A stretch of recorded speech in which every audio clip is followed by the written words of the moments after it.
అప్పుడు ఎలా ఉంటుంది? ఆ క్షణం అట్లీస్ట్ ఒక్క క్షణం వదలలేము. శ్వాస గమనిస్తున్నాం, చుట్టుపక్కల చూస్తున్నాం, ఆ సమయంలో మనకేం గుర్తుండదు నిజంగా. చిన్నప్పటి నుంచి మనం చేసింది, పక్క వాళ్ళు మన అన్నది, ఇప్పుడే ఇంట్లో వాళ్ళు తిట్టేస్తే ఇప్పుడు బయటకు వచ్చాము. తిట్టారు కదా, ఎవరు తిట్టారు, మనం ఘర్షణ పడ్డాం, అటు పక్కకు వచ్చాము. శ్వాస ఆడుతూ ఉంటుంది, కొంచెం వేగంగా ఆడుతూ ఉంటుంది.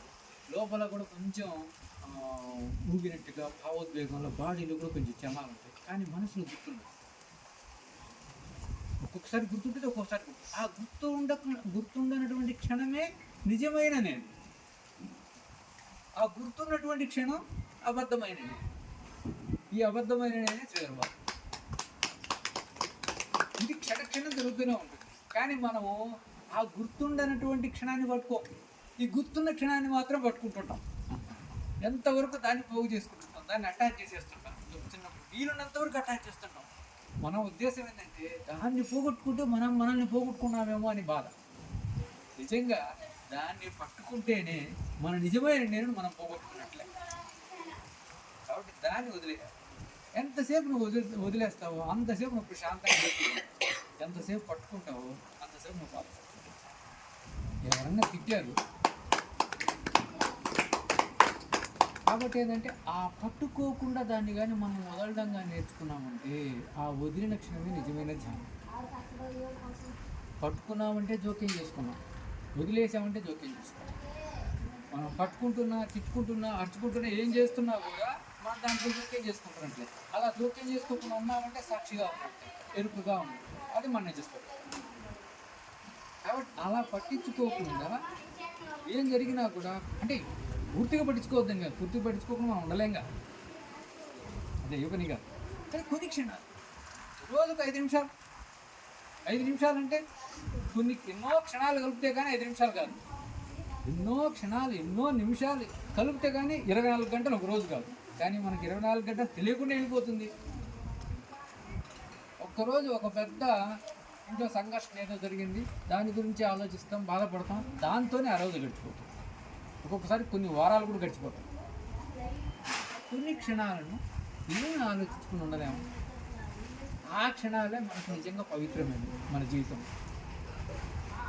అలా మనం కొన్ని క్షణాలను పట్టించుకోకుండా ఉంటున్నామంటే ఆ క్షణాలు వాటంతట అవే పోగు చేసుకుంటూ అవి పెంచుకుంటాం,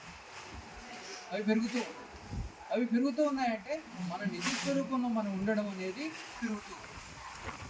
అలా పెరిగే కొద్ది ఒక రోజుకు దాంట్లోనే మనం ఉండగలుగుతాం. అదే మన నిజమైన ఆత్మస్వరూపం. ఆత్మస్వరూపం అంటే అదేదో దెయ్యం భూతం అదే కాదు. ఈ ప్రకృతిలో చెట్టు ఎలా ఉందో, ఆ చెట్టులో జీవం ఎలా ఉందో అలాగే మనసు కూడా ఉంది. అన్ని చెట్లలో ఎలా జీవం ఉందో ఇన్ని శరీరాల్లో కూడా అలా మనసు ఉంది.